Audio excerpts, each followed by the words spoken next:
Hi, this is Peter Schiff. This is Friday, September 18th, 2009. Guess this is day 2 on the campaign trail at Schiff for Senate. Anyway, today I just want to speak about one topic, and that's another federal disaster in the making, or rather taxpayer disaster, over at the FHA, the Federal Housing Administration. They reported today that their reserves have fallen below the required 2% minimum. And I think they have about $30 billion worth of reserves to allow for all the mortgages that they now insure. And they now insure about 25% of all the mortgages in this country. That's up from about 3% a year or two ago. How are they going to insure $1 trillion worth of mortgages with $30 billion? There's just no way they're going to do that. The losses on this pool of insured mortgages is going to be in the hundreds of billions. And it's going to necessitate another huge government bailout. It doesn't matter what the people at the FHA are assuring. It's all a bunch of nonsense. Now, they're going to talk about tightening up on some of their standards, which they should do, but they're talking about the standards with the companies that issue the FHA loans, not the standards regarding the actual mortgages themselves, the property, the buyers. You know, most of these FHA mortgages are bought with a 3% down payment. 3%. That's it.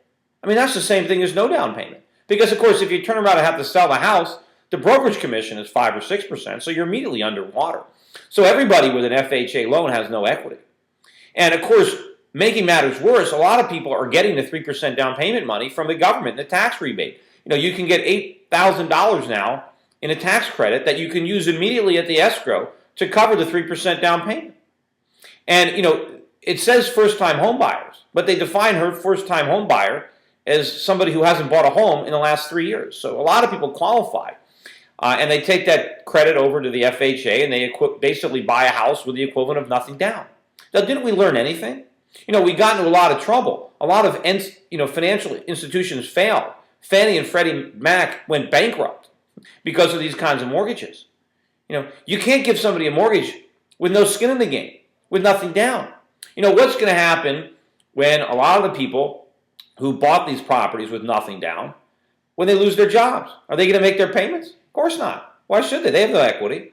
What's going to happen if real estate prices keep falling? A lot of these people might have been thinking, well, you know, we'll take a shot. Then we got no skin in the game. We'll buy one of these homes. If the price goes up, great. If it goes down, we'll mail in the keys. There's going to be big losses coming. What happens when interest rates rise, is ultimately they will rise. Real estate prices are coming down.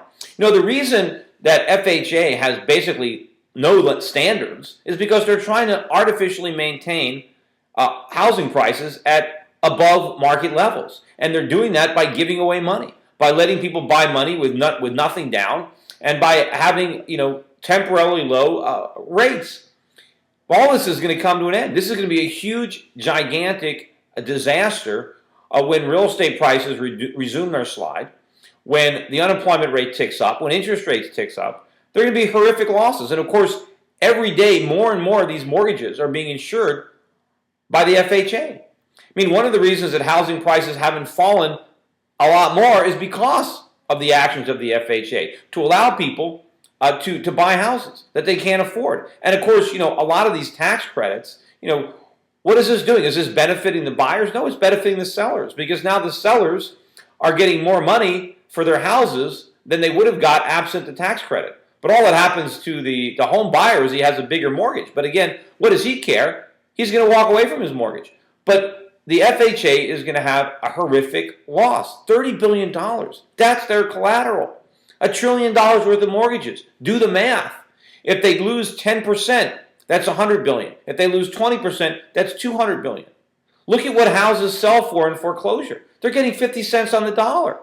You know, to try to assure us that we don't have to worry, that there's nothing to worry about, that there's not going to be any bailouts necessary at the FHA. Remember what my opponent, Christopher Dodd, my potential opponent in the Senate race, was saying about Fannie Mae and Freddie Mac right before they went bankrupt. He was saying how sound they were, that everything was great, that there was nothing to worry about.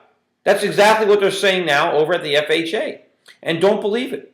This is another disaster in the making. And of course, where's all the money going to come from to bail out the FHA? They're going to print it. And so the dollar is going to keep falling.